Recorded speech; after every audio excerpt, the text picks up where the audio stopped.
Devletlerin halklardan gizlediği çok şey var mı? Çok şey var. Hem de çok. Devletler bazen ülkelerle araları iyi değilken iyiymiş gibi ya da aslında iyiyken iyi değilmiş gibi gösterebilirler mi? Gösterebilirler değil, gösteriyorlar. O konuşmayı yapmadan önce Mehmet haberin olsun, şimdi çıkacağım seninle böyle bir şeyler söyleyeceğim. Halk biraz tedirgin bazı konularda ya da kızgın. Yatıştırmam için bazı şeyleri söylemem gerekiyor. Haberin olsun. Biz kahvemizi sonra içeriz. Türkiye'den gelen bir göçmen. Daha 20 yılımı doldurmadım Amerika'da. Şu anda CIA, NSA, Başkan Trump'ın masasına gidecek bir konu üzerinde konuşuyoruz. Şeytanla en yakından hatırladığınız temasınız neydi? Bakıyorum böyle kendisine. Bana benziyor. İsterse bizim buradaki yayınımızı dinleyebilir mi? Evet. Benim telefonum şu anda burada nasıl çalışıyor? Benim telefonum çalışıyor. Amerikan telefonu benim. Nasıl çalışıyor? Demek ki bir anlaşmaları var. Bir anlaşma olduğu zaman T-Mobile da buraya bazı yerleri elde edebiliyor. İçeride gerçekten ya bu adam nasıl ajan oldu dediğim insanlar oldu ya. Nasıl girmişler? FBI'de torpil var mı? Türkiye öyle kolay lokma değil. Öyle geleceksin burada. Bizim deprem yanımızda. Ajanlarına gezeceksin. Bizim çocuklarımızı alacaksın. Onu yapan, örnek veriyorum, A ülkesi ayağını denk alsın. Türkiye onlara neler de yapabilecek kapasite yani. Türkiye öyle kolay bir lokma değil. Efendim merhabalar. Eski bir FBI ajanı. Sizler onu sosyal medyadan Amerikalı aynasız olarak takip ediyorsunuz. Çok da seveni olduğunu biliyorum. Bugün hem Amerika'yı konuşacağız hem bir ajanın hayatı nasıl olur ben de çok merak ediyorum. Bir de hep silahlarla fotoğraflar paylaşıyor, videolar paylaşıyor. Neden bu kadar çok silahla bir arada? Onu öğrenmeye çalışacağım. Siz hoş geldiniz. Erdal Bey siz hoş geldiniz. Hoş bulduk. Şeref duydum. Çok seviliyorsunuz. Takipçiniz çok fazla. Paylaşımlarınız çok beğeni alıyor. Eski bir FBI ajanısınız. Aslında üniversiteyi Türkiye'de okudunuz. Sonra Amerika'da yeni bir dönem başladı sizin için. Gider gitmez hemen FBI girmedi hayatınıza herhalde. Yok, hayır kesinlikle olmadı. Biraz uzun bir serüven FBI'ye girme olayı. Çünkü gerçekten çok yüksek bir konum. Polislik konusuna geldiğimizde, emniyet diyeyim daha doğrusu, en tepedeki konum, dünya üzerindeki en elit emniyet organizasyonu diyebiliriz. Tabii ona hemen giremedik. Bir hayat tecrübesi istiyor. İngilizceyi Amerikalılar gibi konuşman gerekiyor. Kültürü bilmen gerekiyor. Yani ayaklarının bir şekilde yere değmesi gerekiyor ona girmek için. Ki o zaman bile yani girebilirsen. 200 bin kişi başlıyorsa yani Harvard'a girmek, yani önceden de söylemiştim defalarca, %5 ise orantı, kabul etme orantısı FBI'ninki daha az yani ki daha zor istatistiklere baktığımız zaman. İlk başta biraz ayaklarımız yerlere değmeliydi. Şunu söyleyeyim, ben hep birçok yaptığım iş istihbaratla alakalı olduğu için CIA'dir, NSA'dir, işte DIA'dir böyle organizasyonlar, istihbarat organizasyonlarla beraber çalıştığım için çok ciddi toplantılara giriyordum ben. Ciddi toplantılara giriyordum. Orada şu geliyordu aklıma, toplantı ortasında böyle konuşuyoruz. Ben gerçekten burada mıyım diyordum yani. Ben daha Türkiye'den gelen bir göçmen. Daha 20 yılımı doldurmadım Amerika'da. Şu anda CIA, NSA, Başkan Trump'ın masasına gidecek bir konu üzerinde konuşuyoruz. Neden buradayım? Olmadı. Ama ben yani içindeyim.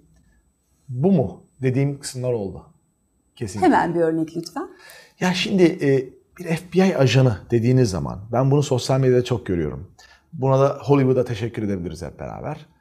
Hemen şu çok klas, çok bilgili, çok yetenekli, atışta atar, kestimi keser, şunu yapar. Böyle bir ajan geliyor akla. Bu doğru değil. Giriyorsun içeride gerçekten ya bu adam nasıl ajan oldu dediğim insanlar oldu ya. Şuna bak bu nasıl girdi işe? Size ne dedirtiyordu? İşte minyon tipli olması mı? Hangi özelliği size dedirtiyordu değil. Bunu? Kafa. Yani baktığın zaman böyle garip bir kişiliği var. Konuşamıyor daha doğru düzgün. Bu nasıl mülakatı geçti? Atışa gelince tutamıyor silahı elinde. Ya tamam o öğretilir bir seviyeye kadar ama bazı şeyler öğretilmiyor. İnsanlarla olan ilişkin, konuştuğun zaman göze bakıp böyle o kendine özgüvenli konuşman vardır ya. Bunlar yani gerçekten öğretilmiyor artık. Biraz içten gelmesi gerekiyor. O mantık dediğimiz şey. Onların alakası olmayan insanlar bazı yani küçük miktarda da olsa beraber çalıştığım oldu. Böyle bakıyorsun. Nasıl girmişler? FBI'de torpil var mı? Torpil diye bir şey yok. Kesinlikle yok. Sıfır yani. Kendi hakkında giriyorsan gir. Başkanın oğlu ol fark etmez. Kesinlikle. Böyle aradan kartvizit uzatma falan olmuyor mu? Kesinlikle. Amerika'da çok sevdiğim bir şey bu. Amerika'da torpil yok mu? Tabii ki var. İnsanlık varsa bir yerde torpil var. Türkiye'deki gibi mi? Alakası yok. FBI'ye girerken kim olursan ol fark etmez. Tekrar diyorum. Başkanın oğlu ol. O mülakatlar hepsi kayıtlı. Her şey kayıtlı. O test mesela. Teste giriyorsun ya. Testi rastgele bir yerde alıyorsun. Rastgele sorular çıkıyor karşına. Yani otomatik ve FBI'ye gitmiyorsun test almak için. Seni rastgele üniversitelere gönderiyorlar. O üniversitelerde test kısımları var. Test bölümleri var. Bilgisayardan direkt rastgele sorular çıkıyor karşına. Orada IQ testi var, şu var, bu var. Hadi bunları sen torpille geç.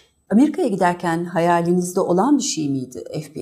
Yani ben Amerika'ya gidiyorum, bir adım sonra da FBI'ye başvuracağım diyor muydunuz? Hayır. Şimdi ben hayal konusuna gelince benim düşüncem bu. İnanacağın hayalleri yapman gerekiyor. Yaratman gerekiyor kafanda. Neden diyorum? Şimdi büyük hayaller kurun tabii. Hani ne kadar ıskalasan bile hiç olmazsa onun yanına, yakınına bir yere ıskalarsın.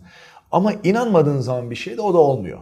Ben şimdi Amerika'ya gider gitmez ben FBI ajanı olacağım deseydim ona büyük bir ihtimalle inanmayacaktım. Çünkü o zaman bir polis olmak, yerel bir polis olmak benim için yani inanılmaz uzak bir... O bile. O bile tabii. Çünkü Amerika'da yerel polis olmak bile çok zor. Hele 15 Göçmen yıl birinin. önce, tabii 15 yıl önce bir polis olmak çok daha zordu. Bak ben polisliğe başvurduğum zaman benim departmanım 15 tane polisçi alıyordu. 777 kişi bu testlere girdi. Yavaş yavaş elene 15'i bırak 11 kişi girebilmiştik. Yani bu kadar zordu. 15 değişik testten geçmiştim ve 1 yıl sürmüştü bu elemeler. Kolay bir şey değil. İlk müracaat ettiğinizde alındınız mı FBI'ye? İlk müracaat ettiğimde reddaldım. Kaç kez müracaat ettiniz? FBI sana 2 tane hak tanıyor. Hayatın boyunca 2 tane hak. Bir tanesinde kaldın mı diyor ki sana bir şans daha vereceğiz. Bunda da kaldın mı bu hayat boyunca bize başvuramazsın diyor. Zaten FBI size başvurmanıza izin vermiyor. Diyor ki siz bize başvurmak istediğinizi söyleyin. Biz size söyleyeceğiz başvurabilir misiniz değil misiniz? Şimdi bizim ülkemizde öyle tahmin ediyorum ki bu tür istihbarat ağlarına başvuracağın zaman ailen dahil araştırılır. Siz FBI'ye başvururken Türkiye'deki aileniz araştırılmış olabilir mi? Olabilir değil, oldu. Gizlilik sertifikanla alakalı top secret dediğimiz en yüksek sertifikası var. Oraya geldiğin zaman bırak aileni. Benim 10 sene önce çıktığım kız arkadaşım eski, hatta ismini unuttum. Arayıp bak seninle alakalı gelip benim evimde benimle konuştular. Bırak telefon görüşmesi yüz yüze. Komşularım, yıllar önce çalıştığım iş yerlerindeki, hatta artık adamlar orada bile değil. Onları bulmuşlar nerede çalışıyorlarsa. Sen bir ara Erdal diye birisiyle çalışmıştın. Nasıldı? Her şey. O zaten çılgın bir şey. Bu yalan makinesi var bunun. Bir de Personal Security Interview diye bir şey var. PSI. Gizlilik sertifikasıyla alakalı. Yalan makinem zaten 3,5 saat sürdü. Bu PSI... Sizi yalan makinesine bağladılar. Tabii. Sorular İngilizce. Siz sadece 15 yıldır Amerika'dasınız. Anlamadığınız oldu mu soruları? Hayır. Aslında ben İngilizcemi çok geliştirdim.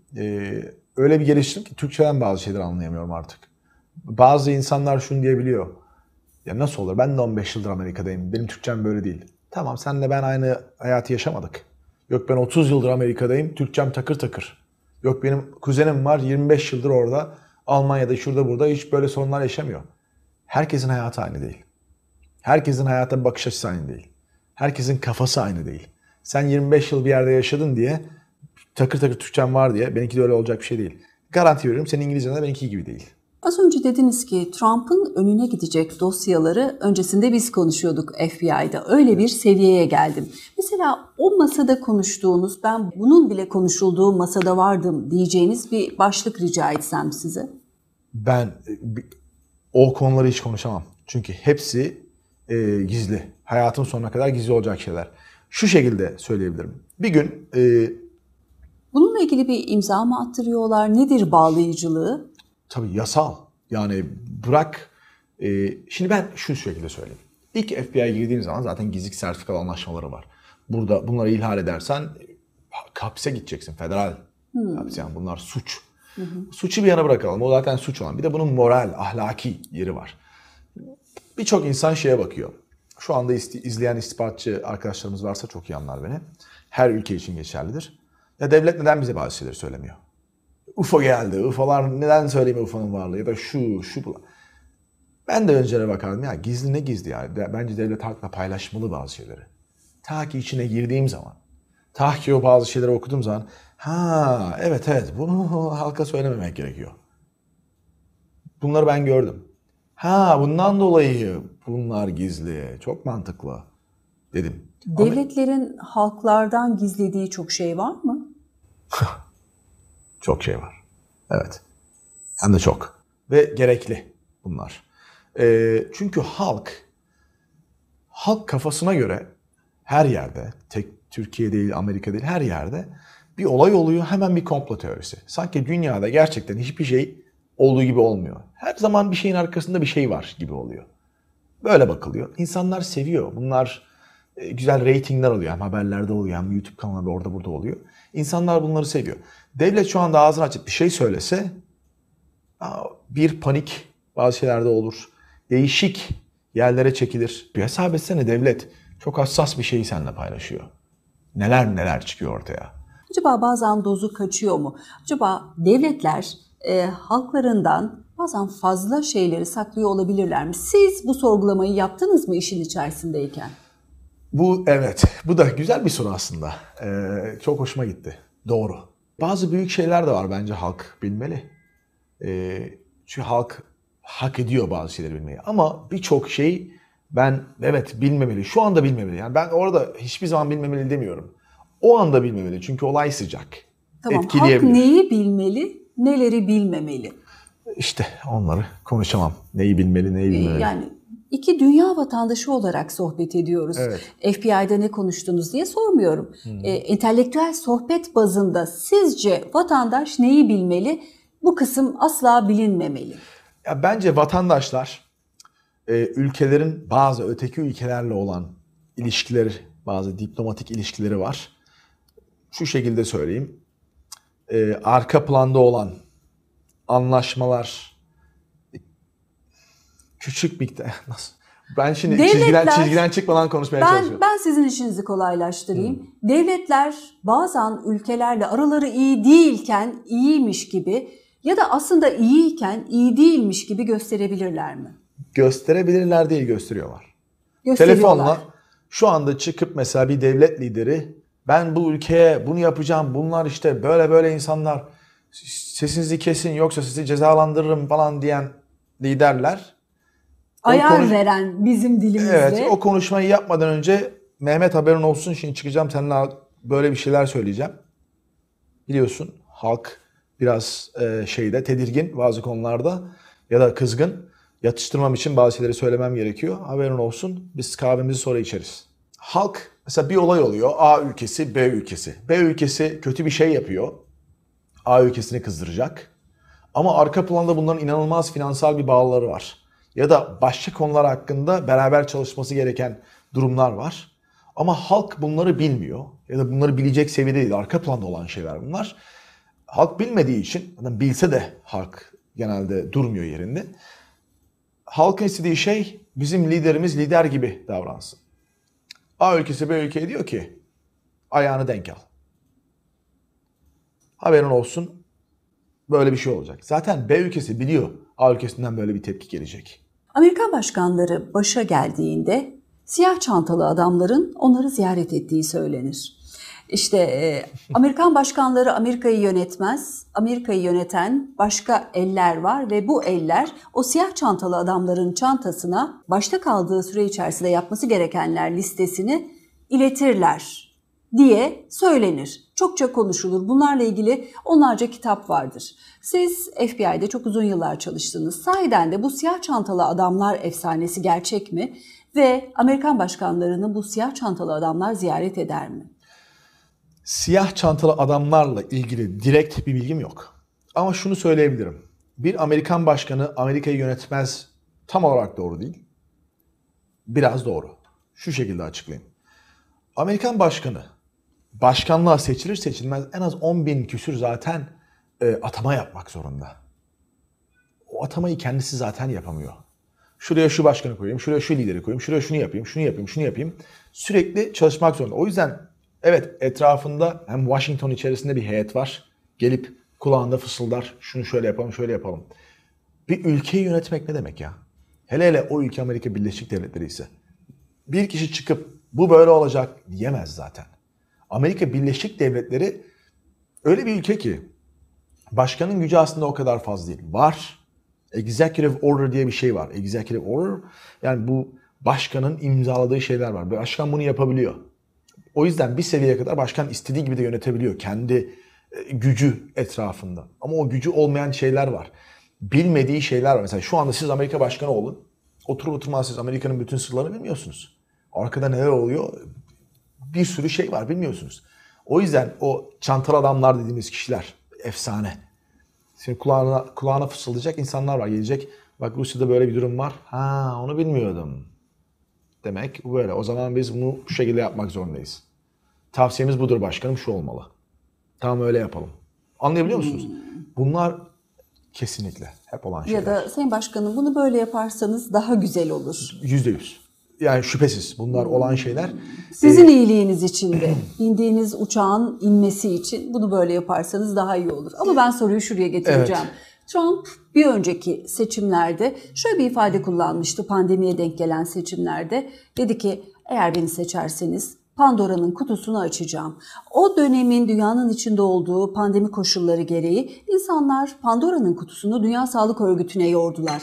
Trump Dünya Sağlık Örgütü ile ilgili Pandora'nın kutusunu açacak dediler. Bu ifadeyi hatırlıyor musunuz? Eğer hatırlıyorsanız size göre Pandora'nın kutusunda ne vardı? Dünyayı ilgilendiren. Bunlar hep biliyorsunuz, hep komplo teorileri, işte spekülasyonlar falan. Trump kesinlikle bunu yapar. Şimdi yapar derken en azından buna girişimi yapar. Trump farklı bir başkan. O yüzden çok bayağı bir güçle karşılaştı. İnanılmaz bir güçle karşılaştı. Öteki taraf milyarlarca dolar döktü Trump'ın başkanlığa geçmemesi için. Adamlar politika adına Trump'ı tutukladı. Adamlar Trump'ı mahkemelerde... bizim öteki demokratlar. Devlet içerisinde olan Trump'ı istemeyen güçler. Şu şekilde. Demokratlar zaten istemiyor çünkü karşıt parti. Bu bir. Demokratlara destek veren kimler? Büyük corporation'lar, o şirketler. Çok büyük şirketler var. Milyar dolarlar döktüler. Hesap etsene, bir şirket neden 1 milyar dolar para harcıyor? Neden? 2 milyar dolar kazanabileceğini öngördüğü için. Evet, ya da 200 milyar dolar. Bu güçler Trump'a karşıydı. Bunun bir sebebi var. Çünkü Trump gidecek, bazı şeyleri değiştirecek. Tipik bir başkan değil. Dünya World Health Organization, WHO diyorlar ya. Oradaki Pandora'nın box'ını açacağım Dünya diyor. Sağlık Örgütü. Evet, orada onun Pandora box'ını açacağım diyor. Çünkü Trump ilk başta dedi ki bu Çin'den gelen bir şey demişti. Çin virüsü demişti. Herkes ona gülmüştü. Yok işte şuradan geldi. Trump bayağı bir darbe aldı. Nokta atışı tespitler yaptı evet o dönemde. Ama Dünya Health Organizasyonu yok öyle değil dedi. Yok şu dedi. Arka planda yok işte maskeyi şu şekilde takın, şunu yapın. Yok işte buradan çıkmadı, şuradan çıktı. Böyle değişik bilgiler geldi onlardan. Trump da bunları ortaya çıkartacağım. Göreceksiniz bunun arkasında politik oyunlar vardı. Şu şirket, şu sağlık şirketi, şu artık neyse daha fazla para kazanmak için şunu şöyle yaptı. Bu tamamıyla bir corruption. Corruption ne demek? Zorbalık mı? Yok. Corrupt. Yani sahtekarlık. Size göre de o zaman Pandora'nın kutusu DSÖ'ydü. Doğru mu? DSÖ ne demek? Dünya Sağlık Örgütü'ydü. Yani kastettiği Pandora'nın kutusu Dünya Sağlık Örgütü'ydü o zaman. Dünya Sağlık Örgütü ve aynı zamanda Çin'in sakladığı şey. Çin çok sakladı. Çin hatta bir şey dedi. Amerikan ordusundan çıktı bu dedi. Hatırlıyorsanız. Doğru söylüyorsunuz evet. Onu açacak, onu rezil edecek. Göstereceğim ben size. İlk dediğimiz gibi bu Çin'de bir laboratuvarda çıktı. Bunu bilerek mi yaptılar, yapmadılar mı onu da öğreneceğim sizler için falan, bunu diyor yani. Trump'la ilgili bir suikast girişimi oldu zaten seçim arefesinde. Bunun tekrarı olabilir mi? Kesinlikle. Kesinlikle olabilir. Şimdi suikast girişimi ilk olduğu zaman benim düşüncelerim bu tamamen amatör tarafından yapılmış bir şeydi falan. Öyle çıktı. Durum ortaya öyle çıktı. Sebebi her zaman söyledim bunu. Gerçekten bir profesyonel bunun arkasında olsaydı, bir ekip bunun arkasında olsaydı, ekipmanları çok iyi tanırım. Zaten mesafe 100 metre küsür. Trump şu anda Iskalaması mümkün değil gibi. tek ıskalama değil. Ekipman seçimi de değişik olurdu. Atış yeri de farklı olurdu. Trump bir yelek giymiyordu. Trump göğsüne bir mermi alsaydı orada, hele o tüfek kalibresiyle kurtulması hemen imkansızdı. O yaşında bir de. Yani amatör bir şeydi o. Belliydi bu. Profesyonel bir şey olsaydı Trump'ı o mesafede doğru bir ekipman seçimi, doğru bir mühimmat seçimiyle imha edebilirdi. Bu profesyonel bir şey olsaydı. Burada o kadar büyük bir güvenlik zaafı var ki komplo teorisi gibi gözüküyor. O işin içinde olan birisi olarak ve işin içinde olan arkadaşları da aradım ben. Hatta orada olan bir arkadaş. Benim değil, arkadaşımın arkadaşı oradayken. Konuştuk yani tamamıyla ben buraya aldım, buraya kimse gelmez bir boşluk vardı orada. Bizim psikolojik bir biyolojik bir zaman fark şeyimiz var, müdahale zamanımız var. Stresli durumlarda 0.3 ile yarım saniye kadar çıkıyor. Siz elinizi kaldırıyorsunuz, ben elinizden vurmak istiyorum sizi. Ben tetiğe basarken siz karar veriyorsunuz elinizi indirmeyi. Arada bir zaman olduğu için ben o ıskalayacağım ister istemez. İstersen dünyanın en iyi atıcısı olayım. O yüzden kararı verdiği zaman kafaya atış etmek istedi. O tetiğe basmaya başladığı zaman Trump kafasını sağa çevirip panoya baktı. Ondan dolayı şu şekildeyken Trump kafasını çektiği zaman kulağın yanından geçti. Atış aslında başarılıydı. Planlaması başarısızdı.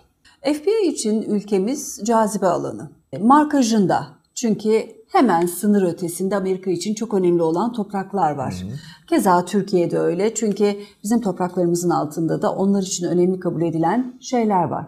Sizden Türkiye ile ilgili hiç rapor hazırlamanız istendi mi? Hayır. Adamlar geri zekalı değil. Adamlar biliyor ben bir Türk'üm, aynı zamanda Türk vatandaşıyım. Ailem orada, geçmişim orada. Türkiye zaten NATO ülkesi.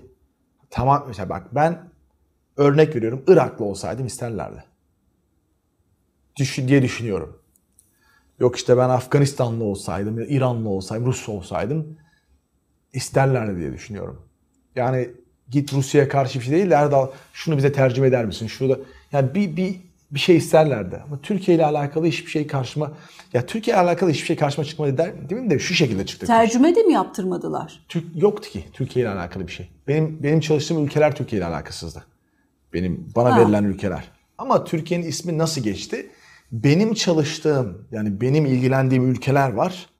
O ülkelerde takip ettiğim hedeflerim vardı. O ülkenin vatandaşları İstanbul'dan geçiyordu. Harita çizerken evet şu anda Türkiye'de.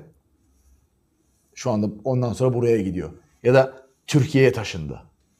Böyle bilgiler oldu. Ama hedefimiz başka ülkelerin insanlarıydı. Yani benimki oydu. FBI'de çalışırken Türkiye'den teklif aldınız mı hiç? Hayır. İstihbarat organizasyonları genelde bilir öteki istihbaratçıların kimler olduğu. Genelde bilinir yani o kadar gizli şeyler değil. Bilgiler çıkıyor falan filan. Ha şimdi covert varsa. Ne demek o? Overt var, covert var. Overt yani hiç saklanmadan ben FBI ajanıyım ya da ben CIA'de çalışan birisiyim diyebilirsin. O konumlar da var. Ama bir de covert dediğimiz şey var. Hiçbir şekilde başka bir kimlik altında yaşıyorsun hep. O olduğu zaman istihbarat departmanlarının, istihbarat organizasyonlarının bunları her zaman bilmesi mümkün olmuyor. Zaten şu anda Türkiye'de başka bir ülkenin ajanı Türkiye'de operasyon yapıyorsa, geziyorsa başka kimlik altında o büyük bir suç. Türkiye ve garanti veriyorum geziyor. Tabii. Lafınız bitse onu diyecektim. Evet. Tabii. Ya bu her ülke için geçer. Amerika'da şu anda belki 100'ün üzerinde ülke casusları geziyor.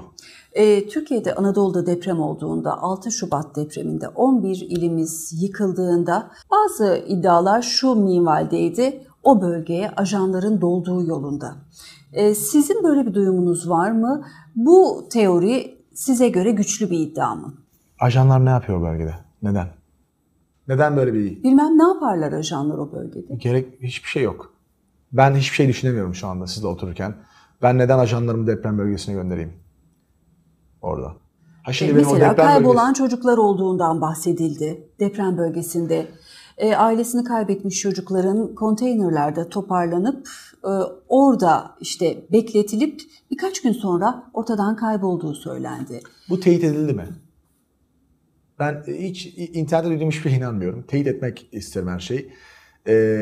Bunlar dünyada kayıp çocuklar olduğunu biliyoruz ama tabii, değil mi? Teyit yani, edilmiş. Tabii kayıp çocuklar her zaman her yerde var. Bunu kim alıyor? Ajanlar mı alıyor? İnsan kaçakçıları mı alıyor? Oraya buraya dilendiriyor mu? İşte fuhuş dünyalarına mı götürüyor? Ne yapıyor? Bu değişik şeyler var ama ajanlardan bahsediyoruz. Hangi ajanlar? Hangi ülkenin ajanları? Ne yapıyor? Yani Türkiye zayıf bir ülke değil. Türkiye Milli İstihbarat Teşkilatı çok güçlü. Çok akıllı insanlar, çok şahane insanlar var orada çalışanlar. Türkiye öyle kolay lokma değil. Öyle geleceksin burada. Bizim deprem yerimizde ajanlarına gezeceksin. Bizim çocuklarımızı alacaksın. Ya, o büyük. Onu yapan örnek veriyorum. A ülkesi ayağını denk alsın. Türkiye onlara neler de yapabilecek kapasite yani.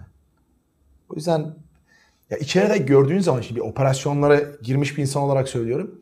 Bu istihbarat oyunları her zaman olan şeyler. Ama o seviyede ajanlar da oldu, çocuklarımızı aldı. Türkiye öyle kolay bir lokma değil. Bu arada ben her şeyi de bilmiyorum. Yani burada oturup da Amerika ile ilgili, istihbaratla ilgili sorduğun zaman takır takır hepsine cevap verebilecek konumda değilim. Zaten böyle bir insan da yok. Yapan da genelde biraz biliyordur, bilgisini söylüyordur ama öteki kısmı atıyordur. Çünkü bunu zaten her şeyi bilen hiçbir istihbaratçı yok. Başkan da dahil. Çünkü gizli bilgiler Türkiye için de geçerli. Türkiye ile herhangi bir tecrübem yok ama eminim ki onun modeli de Amerika'ya benziyordur. Çünkü mantıken düşündüğün zaman öyle. Compartmentalize diye bir kelime var. Yani kutulara koyuyorsun. Şimdi, hücre sistemi. Hücre sistemi. Need to know. Need to know bilmeye ihtiyacın var mı yok mu? Bak ben özel ajanlık yaparken biz SCIF denen bir yerdeyiz. Ben orada çalışıyorum. SCIF ne demek? Yani gizli bir oda içerisinde. Burayı SCIF olarak düşünün. Tamamıyla özel yapılmış bir oda. Ben buranın içerisinde çalışıyorum. Hiçbir şekilde sinyal alamıyorsun buraya. Hiçbir şekilde giriş elektronik olarak da giremiyorsun bu odaya. Top secret, gizli şeyler. Burada bile mesela bana bir bilgi geldiği zaman ya öteki ajanlar da benimle beraber. Bir ajan şu ülkeyle uğraşıyor, bir ajan şu ülkeyle uğraşıyor. Bana bir dosya geliyor. Benim supervisor'ım geliyor bana. Diyor ki işte Kaya olarak tanıyorum ya orada. Soy isim Kaya olduğu için. Kaya şununla ilgili ne yaptın falan. Öteki ajan yanımıza gelirdi. Sohbet ederdik yani. Şey yapar. Bakardı. Size bir dakika verir misin? Ya da gel odama geçelim derdi. Bak.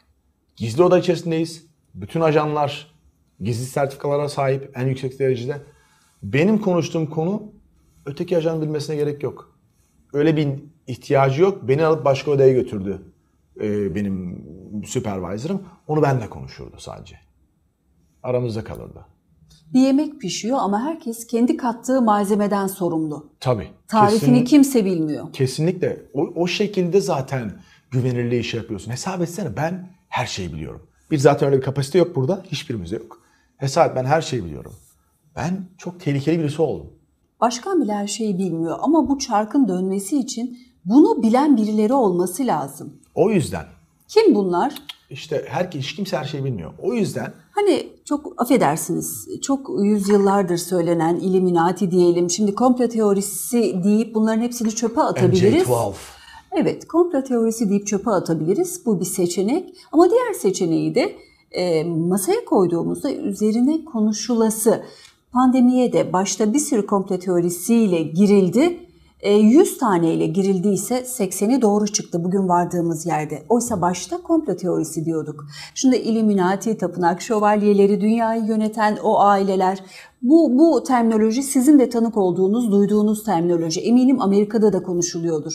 Amerikan başkanı dahi bu planın bütününü bilmiyorsa kim biliyor olabilir?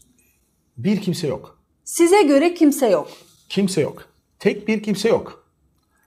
Gruplar var. Şimdi bir Amerika Birleşik Devletleri'ne baktığınız zaman federal devlet. Eminim ki Türkiye devleti aynen o şekildedir. Devletin içi çok karmaşık. Sanıyorsun ki mesela şu anda oturuyoruz burada. Rusya'da şu oldu. Örneğin bir bilgi var işte bir Amerikan ajanı şu. Sanki bütün devlet biliyor her organizasyonun ne olduğunu biliyor. Yok bir devletle birbiriyle konuşmuyor. 11 Eylül'e baksanıza. CIA şunu biliyordu, NSA buna söylemedi CIA, FBI söylemedi. Al sana saldırı. Devlet içi karma karışık. Federal devlet hiçbir şekilde organize değil. Bunu ben kendi bizzat gözlerimle gördüm. Çatışmalar var mı orada da? Devletin içinde devletler var mı? Tabii çatışmalar var, bilgi paylaşma var. Ya ben SCIF içerisinde oturuyorum.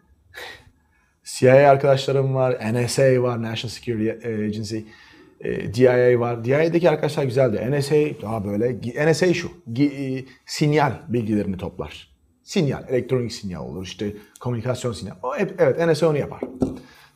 CIA hepsini yapıyor, yerde geziyor falan filan. Ya biz NSA bir bilgiyi toplardık. Mesela benim bir bilgim vardı, verirdim NSA'ya.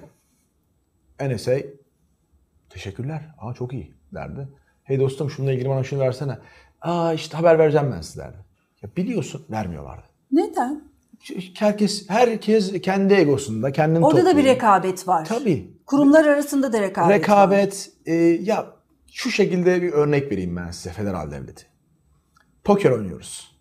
CIA, FBI, NSA, DIA diyelim. Türkiye'de, bu Türkiye için de geçerlidir muhtemelen diye düşünüyorum. Türkiye'de bilgim yok da. Poker oynuyoruz. Herkes onun elinde ne var merak ediyor. Ben böyle kendimize doğru tutuyoruz. Böyle bir şey tecrübeledim ben. Şimdi 2001'den sonra bu biraz daha iyi oldu. Kartları bu kadar tutacağına biraz daha böyle tutmaya başladılar. 11 Eylül'den sonra. 11 Eylül'den sonra biraz daha böyle tutmaya başladılar. Yani ne bakıyorsun? İşte 11 Eylül'de yani işte elimde kral var ya da joker var. Biraz daha böyle şey olmaya başladı. O da herkes değil. NSA yok ben böyle oynamayı seviyorum. CIA ya kızma al işte bak göstereyim. Yine biraz paylaşmalar oldu. Ama herkes öyle yapmıyor. Biraz daha karmaşık. O yüzden mesela CIA'deki bilgileri şu şekilde düşünebilirsin. CIA'de bu bilgiler var. FBI de bunu biliyor. Yok doğru da değil. CIA de her şeyi paylaşmıyor. İşte bürokrasi diye bir şey var. Bürokratlar. Bir bürokrat neye önem verir biliyor musunuz? Prosese. O proses nasıl işleniyor ona önem verir. Orada ne bir sonuç çıkar umurunda bile değil. 51. bölgeye hiç gittiniz mi? Hayır. Hiç. Amerikan halkı da 51. bölgenin efsaneleriyle ilgili kendi arasında konuşuyor mu? Tabii her zaman konuşulan bir şey var. Hatta orada bir şey var, bir otoban var. Extraterrestrial Highway derler. Uzaylı otobanı derler. 51. bölgeye de aldığım bilgiler öteki arkadaşlarla konuştuğumuz şekil. Aldığım kadarıyla. Espri konusu mudur? Öyle söyleyeyim. Espri ama orada genelde uçuş teknolojileri ile uğraşıyor Amerika Birleşik Devletleri. Bir ürün yapıyor artık. Bombasıdır, uçuşla alakalı. Çok büyük bir açık bölge olduğu için orada güzelce gözlerden uzakta testlerini yapabiliyor. Uzaylı konusuna gelince hani 51. bölgede uzaylı eşleştiriliyor ya. Hiçbir bilgim yok. Açık söyleyeyim. Öyle söylentiler var. Bob Lazar mesela, Robert Lazar diye bir adam var 1989'da alan S4'te çalıştığını falan iddia eden. Şahsen bilmiyorum. Ben devlet içinde çalışırken de uzaylılarla alakalı herhangi bir bilgi benim masama gelmedi. Son 3 ay, 4 ay çok acılar yaşadı Türkiye. Siz Amerika'dan mutlaka izlemişsinizdir. Narin yavrumuz onlardan biri. Surlardan kesilip atılan baş onlardan biri. Eminim Sıla bebeği duymuşsunuzdur. Bunları oradan izlerken hangi duygu yaşadığınız hem Erdal Kaya olarak hem de eski bir FBI ajanı olarak bu peş peşe aslında yıllara yayılsa kaldırılamayacak acı 3-4 ay içinde ülkemizde yaşandı. Nasıl okudunuz peş peşe yaşanan bu olayları? Hayat çok garip. Bazen bir süre hiçbir şey olmuyor. Bazen bir bakıyorsun aynı günde 3 tane uçak düşüyor da aynı haftada. Çok garip değil mi? Yani ben de bilemiyorum bunlar nasıl oluyor, neden oluyor. Ama her zaman söylediğim bir şey vardır. Şeytan her yerde. Hani biz insanlar şu şekilde bakıyor şeytana. Tamamıyla bizden ayrı bir varlık. Böyle bir canavar. Ben şeytana öyle bakmıyorum.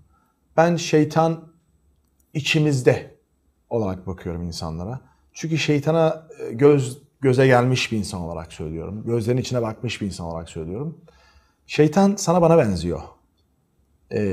narin çocuğumuzu diyorsun. İşte o kızlarımızı kesilen durum diyorsun.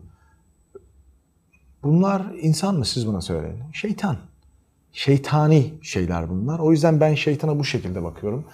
Neden bunlar oluyor bilmiyorum. Bazen bir olay oluyor. Ötekisi ondan haz alıyor, yapıyor. Böyle şeyler de var. Bazen tamamıyla tesadüf. O hafta Diyarbakır'da bir olay oluyor. Sonra Adana'da bir şey oluyor. İstanbul'da bir şey oluyor. Tamamıyla birbiriyle alakasız. Üçüsü aynı anda ortaya çıkıyor. İnternet aslında bayağı bazı şeyleri yüzeye çıkarttı bizim için. Önceleri de çok berbat şeyler oluyordu. Sürekli çok çirkin şeyler oluyordu ama gazeteye belki yansıyordu. Belki yerel gazeteye yansıyordu. Belki hiç yansımıyordu. Bilmiyorduk. Bunlar her zaman söylüyorum. Şeytan var ve mental. Sadece şunu söylemek istiyorum. Herkese güvenmeyin. Şeytan içimizde, aramızda geziyor her gün. Şeytanla en yakından hatırladığınız temasınız neydi? Çalışma hayatınızda şüphesiz şeytanla göz göze geldiğiniz ve işte bu adam şeytanın ta kendisi dediğiniz hangi olayı anlatırsınız? Ölüsüne de denk geldim şeytanın. Dirisine de. Dirisine de denk geldim. Ölüsünden bahsedeyim. Cesedin üzerinde dururken adam iş yerinde geliyor şarjörleriyle falan iş yerindeki arkadaşlarını öldürüyor. Neden? O gün orada kovulacak diye. Alakası olmayan insanları öldürüyor. Onu vuruyor, onu vuruyor, onu vuruyor, onu vuruyor. Kaç kişi öldürmüştü? Polisler geliyor, polisleri vuruyor. Sonra tabii SWAT takımı geliyor, adamı öldürüyor. Ben de dedektif olarak cesedin üzerindeyim. Bakıyorum böyle kendisine, bana benziyor. Ama benimle alakası yok. Caddelerde yürürken işte dostum şu market nerede diye yol sordun belki. O da senin benim ama bak yaptığı şeylere bak. Gitti kaç kişiyi öldürdü. Ve o ölen kişiler cesetlerin üzerinde durmuşum, adam karısına mesaj atmıştı. Hiç unutmuyorum, bir tane ceset. Aşkım ben vuruldum, seni çok seviyorum. Mesaj aynen buydu. Ve telefon elinde ölmüştü adam. Ölmeden önce karısına mesaj atmıştı. Yollayabilmiş miydiniz? Gitmişti. Karısı da yazmıştı. Senin için endişeleniyorum, lütfen cevap ver. Artık orada bize değildi. 21 yaşında stajyer, ilk günü. 1'de geleceğine 12'de geliyor. Biraz daha erken gideyim beni sevsinler diye. Onu da öldürüyor. Stajyer daha hayatını tanımadığı bir insan. Göz göze geldiğim canlı olana baktığımız zaman 2 tane çocuğu öldürdü. İşte 4 ile 6 yaşındaydı herhalde. Eski kız arkadaşını ve yeni erkek arkadaşını öldüren bir adam. Giriyor eve, çocuğun kafasını sıkıyor, öteki çocuğun kafasını sıkıyor, kızı öldürüyor, erkek arkadaşını öldürüyor, eve giriyor. Ve sonra... Çocuk eski sevgilisinin çocuğu evet. mu? Kadının çocuğu. Kadının 2 tane çocuğu var. Ve kadın yeni bir erkek arkadaşı var.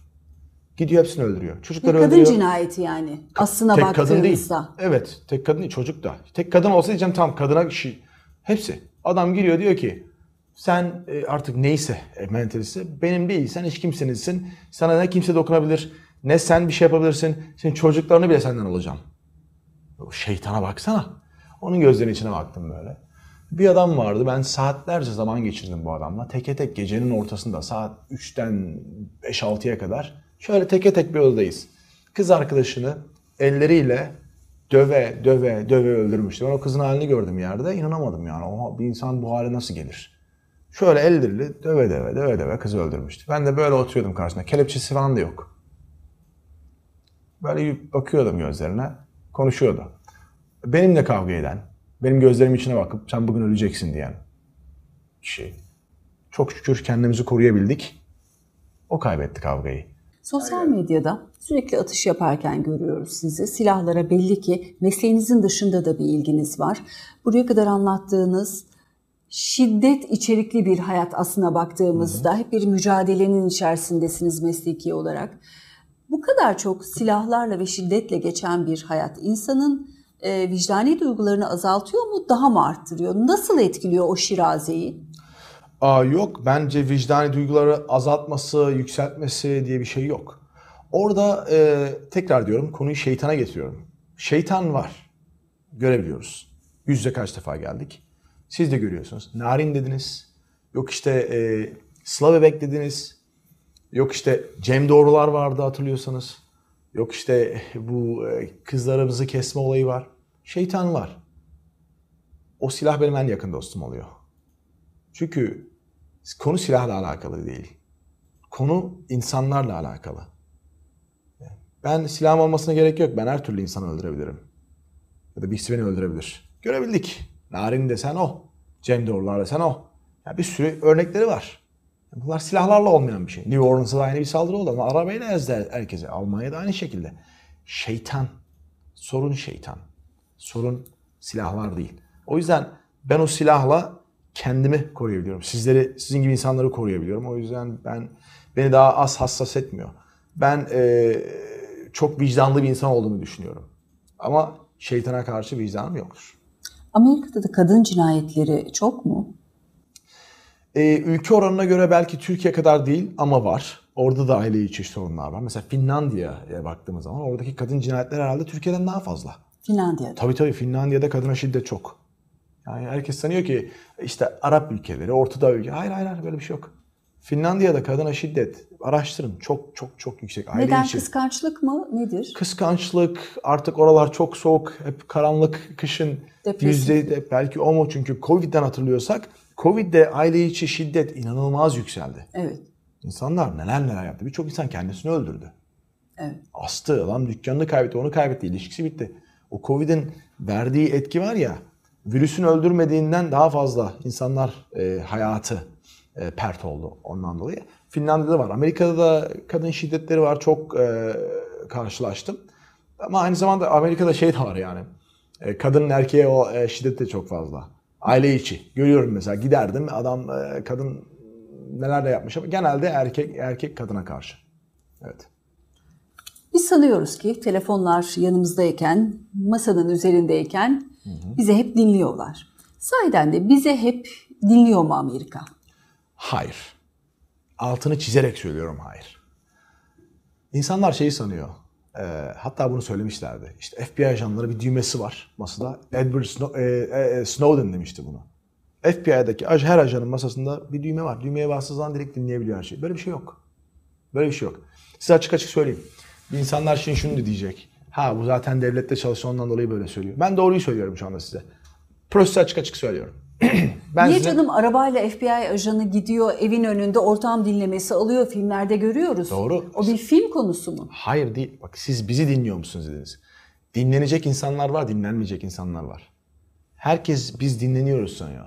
Aslında soru şöyle, haklısınız, daha doğru sorayım. İsterse bizim buradaki yayınımızı dinleyebilir mi? Evet. Doğru. Orayı dinleyebilir.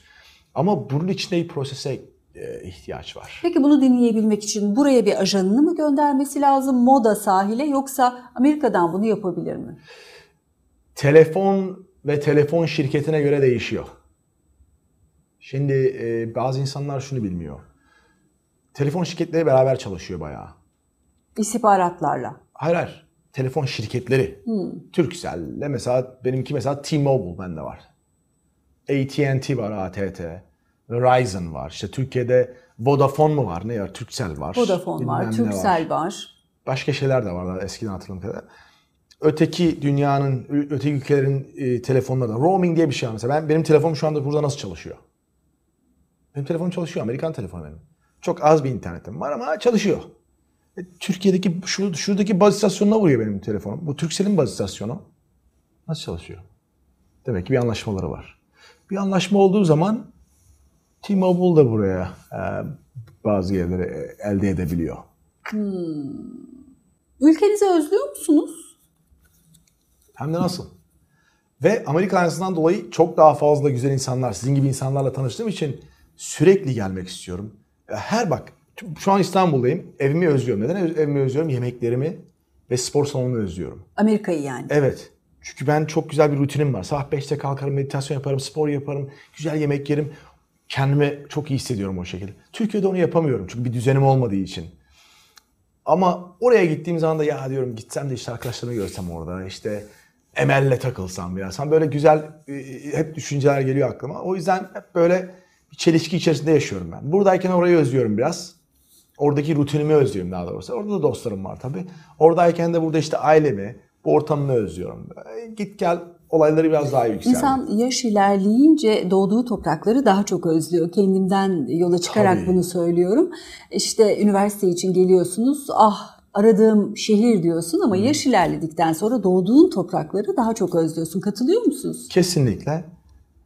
Ya ben her zaman zaten bak Amerika'ya giden birçok Türk var ya da öteki ülkenin vatandaşları var. İsimlerini değiştiriyorlar. Bazılarını anlıyorum. İsmin bilmem şu kadar uzunsa, kimse söyleyemiyorsa anlarım.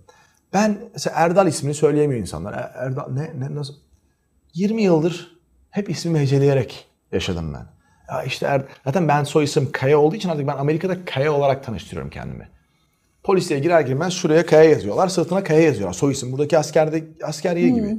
Amerika'da da öyle. Soy isimle hitap edilir. O yüzden benim soy isim de Kaya olduğu için çok şükür çok kolay söyleniliyor. Kaya'yı da söyleyebiliyorlar. Ben Kaya oldum. Askerliğinizi nerede yaptınız? Ben bedelli olarak Türkiye'de yaptım askerliğimi. Yani Türkiye derken direkt internette Amerikan vatandaşı olduğum için Milli İstihbarat'tan direkt para veriyorsun. Askerlik yapılmış sayılıyorsun. Milli İstihbarat'ta bir 2 günlük böyle bir küçük bilgisayarda eğitim var, onu yaptım ben. Yani ben hiçbir şekilde gitmedim. Gitmediniz. Yok. Amerika'da zaten 3 tane akademi bitirdim ben. Yerel akademi 6 ay. Eyalet Polisi Akademisi. Askeriye ve çok berbat bir komando, çok berbat bir şey askeri. Onu bitirdim. 6 ayda FBI Akademisi bitirdim. 3 değişik akademi bitirmiş birisiyim. 4 yıllık da Criminal Justice bitirmiş birisiyim. Askerlik konusuna gelince bence o tür dünyaya yeterince girdim kendi başıma. Tamam Amerika'daydı ama yaptım. Bir de burada yapmayayım. Paylaşımlarınızda hep elinizde silah var. Bu eleştiriliyor mu bazı çevrelerce? Yine bir silahlı, yine bir atış paylaşıyor diye eleştiri alıyor musunuz? Ya tabii ki ben elimde kahve olduğu zaman da eleştiriliyorum. Neden? Elimde su olduğu zaman yani şu demek istiyorum. Eleştiren insan her zaman eleştirecek. Her zaman. Bunu öğrendim. Sosyal medyada herkesi mutlu etmen imkansız. O yüzden ben artık nasıl yapmak istiyorsam o şekilde yaşıyorum hayatımı. Seven sever, sevmeyen sorun değil. Saygılı bir şekilde coexist yaparız. Silah elimde olduğu için bazıları işte silahlar insanları öldürür. Evet, doğru diyorsun.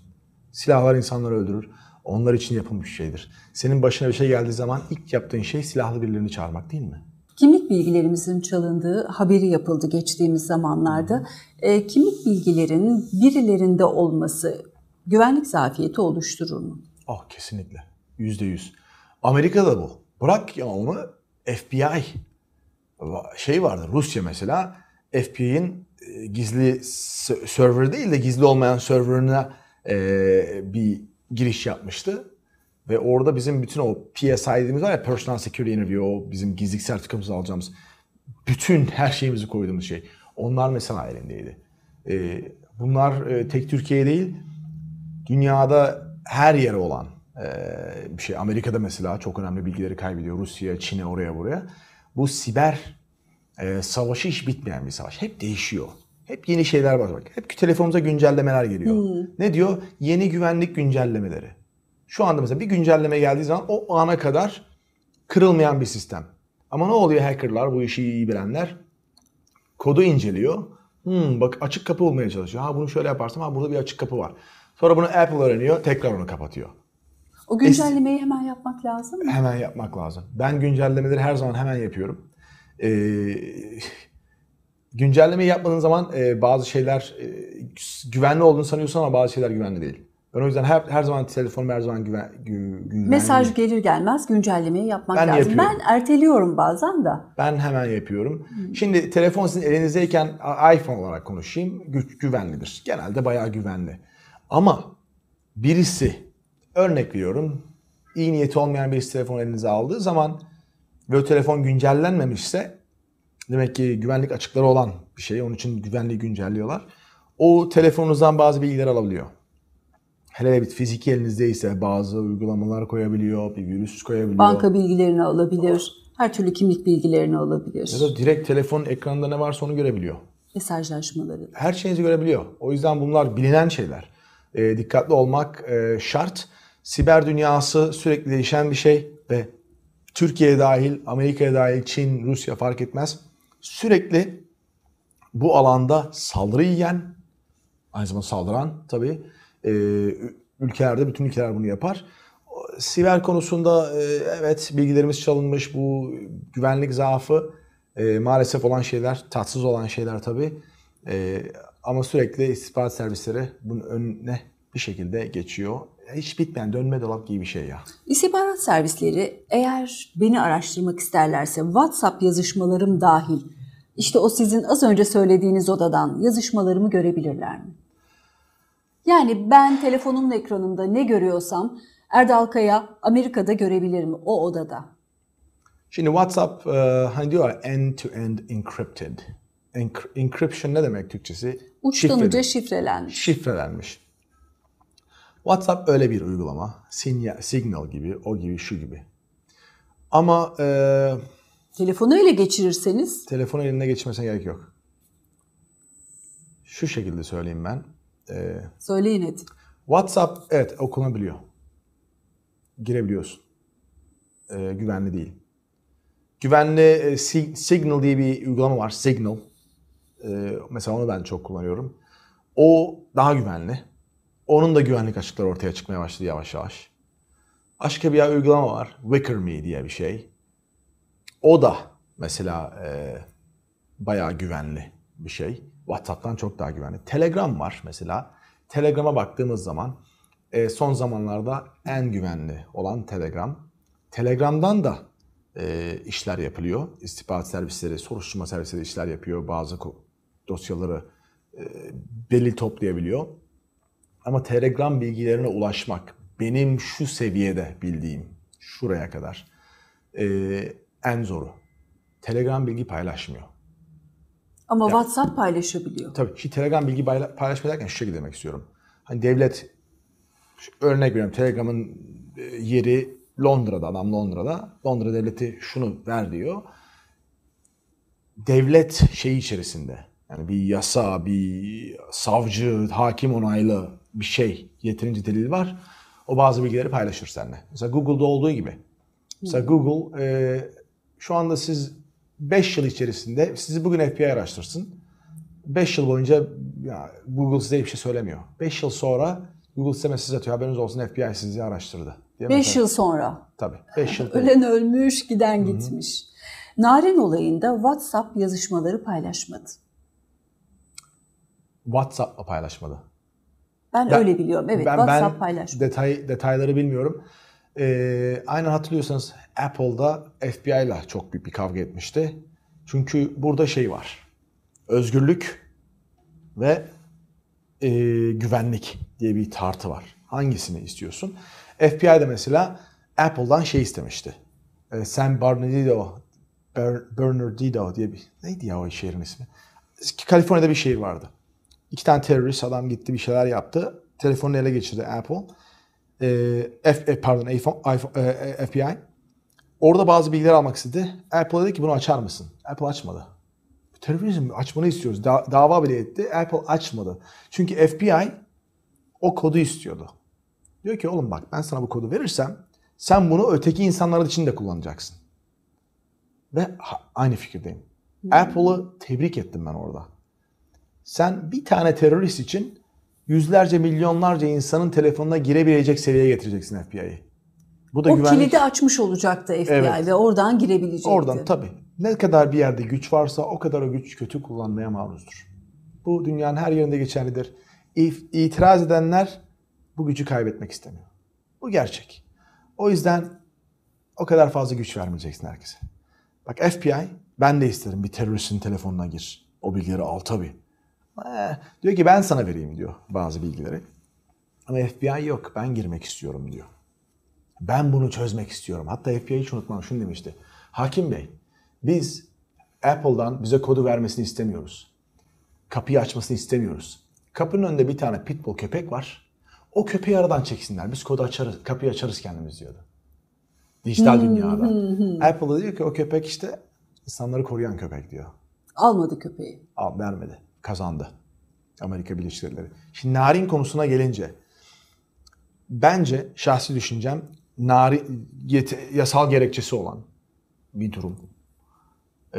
Hakim tarafından imzalanmış, insan özgürlüklerini kısıtlamayacak öteki insanların böyle bir şey ise sadece localized, o narin görüşmesi neyse o verilebilirdi. Bence verilmeliydi oralar. Oralar olmalıydı. Ama WhatsApp şunu söylüyor. Açık açık söyleyeyim. Diyor ki ben bile bilmiyorum diyor. Buradan buraya atıldığı zaman iki taraf sadece görebilir. Havada gittiği zaman o şifreli bilgi. Ve WhatsApp burada yalan söylemiyor. Gözlerimle gördüm. Bizim de sistemlerimiz vardı WhatsApp bilgilerine şey yapmak için. Çıktığı zaman o bir mesaj, örnek veriyorum, merhaba mesajı. Ahmet'ten Mehmet'e yazıyor. Şu numaradan şu numaraya bir mesaj gelmiş. Tıklıyordun. Böyle şu kadar uzun, değişik böyle harfler, numaralar, bilmem neler, bu kadar uzun. Kriptolar. Kriptolar.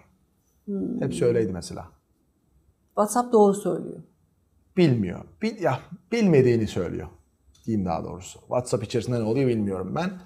Ama WhatsApp içerisinde de... Ama o yazılımı dile çevirecek bir mekanizma da vardır. O bize göre kripto. Onu yazıya çevirebilir. Sadece şunu söyleyeyim. WhatsApp güvenli değil diyeyim. Ben bu kadar konuşabilirim. Daha ne konuşalım. Çok teşekkür ederim. Rica ederim.